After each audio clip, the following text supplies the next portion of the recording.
ወንድምና እህቶቼ እንችላለን።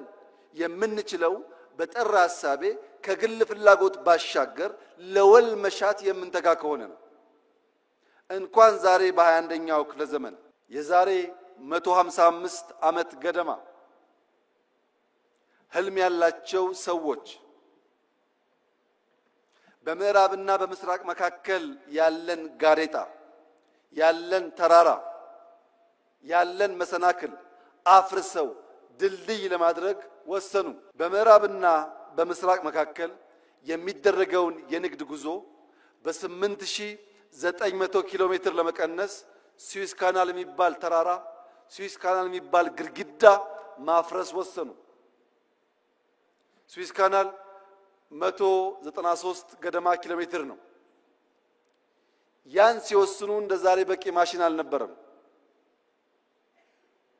እንደዛሬ የሚመች የኮንስትራክሽን አቅም አልነበረም። ብዙዎች ሞተዋል ያን ለማሳካት። ሲያልቅ ግን 8900 ኪሎ ሜትር የ10 ቀን ጉዞ በምዕራብና በምስራቅ የዓለማችን ክፍል አሳጥሯል። ለምን? ንግድ ወሳኝ ነው። ለንግድ የሚመች መንገድም ወሳኝ ነው። በኢትዮጵያና በህንድ መካከል ድልድይ እንጂ ዳገት አልነበረም በታሪካችን። ለዚህም ባህላችን በርካታ ነገሮቻችን ይተሳሰራሉ። ዛሬ የኛ የሆነውን ቀይ ባህር መልሶ ለመጠየቅ የሚሰጋ የሚጠራጠር ትውልድ መፈጠሩ የስነ ልቦና ስብራት አካል ነው።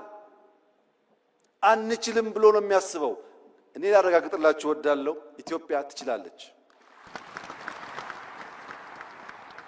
የዛሬ 155 ዓመት ስዊስ ካናል በጀግኖች ልጆቻቸው መስዋዕትነት ያሳኩ ሰዎች ዛሬ እፎይ ብለው በአመት በትንሹ 10 ቢሊዮን ዶላር ላፍ ያደርጋሉ። ስዊስ ካናል ሲሰራ እዚህ ኢትዮጵያ ውስጥ ወይም ደቡብ አፍሪካ ወይም ናይጄሪያ የሞቱ ሰዎች ነበሩ። ሰው ይወለዳል ይሞታል፣ ግን ታሪክ የላቸው። ስዊስ ካናል ሲሰራ እየሰሩ በሐሩር ምክንያት፣ በምግብ እጥረት ምክንያት፣ በመድኃኒት እጥረት ምክንያት የሞቱ ሰዎች ግን ዛሬም ታሪካቸው ሕያው ነው። ከእና ከናንተ መካከል የማይሞት ኢተርናል ላይፍ የሚጎናጸፍ አንድ ሰው የለም። እኔም እናንተም ሟቾች ነን። የማይሞት ታሪክ ሰርቶ የሞተ ሰው ለዘላለም ስሙ በትውልድ መካከል የሚተላለፍ ስለሚሆን ኢትዮጵያን የሚያክል ሀገር ኢንካፕሱሌትድ ሆና ለልጆቻችን መሸጋገር አለበት ብሎ ማመን ተገቢ ሐሳብ አይደለም።